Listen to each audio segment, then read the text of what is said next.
The book, The Kill Factor, reminds me a lot of the book #Murder Trending.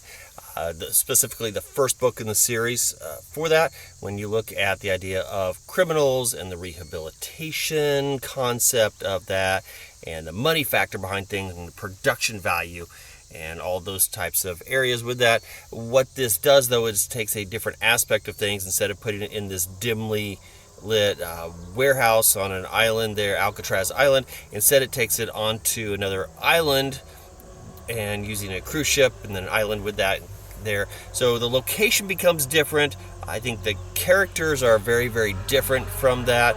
Don't quite have the team set up in many ways that we did in #Murder Trending, but in this one, in The Kill Factor, I think that the characters were pretty well written for that. I think that the storyline progresses well.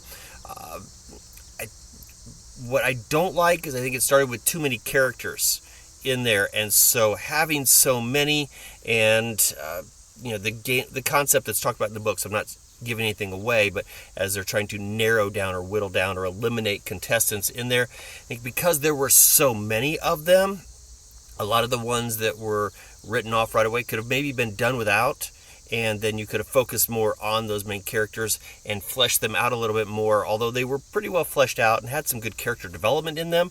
I think that if you took and added some blank pages around there, being able to fill out those pages then would allow you to develop some of the theme and the characters a little bit more. There were a couple things in relation to like the main bad guy in there and the main character and the love interest as well. Those I think could have been developed even more with that.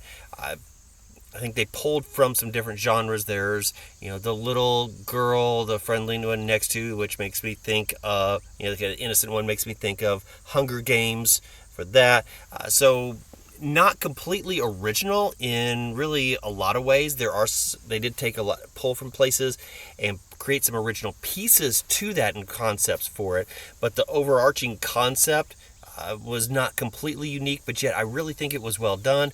I enjoyed it, and I think that there's a good group of students that we have who would enjoy this. The #Murder Trending did very well for that. It was well received by many audiences, and I think this one's going to be the same way for that. So it was one that I definitely enjoyed for that. Not for necessarily for the depth of storytelling, but just for the fun that went into that.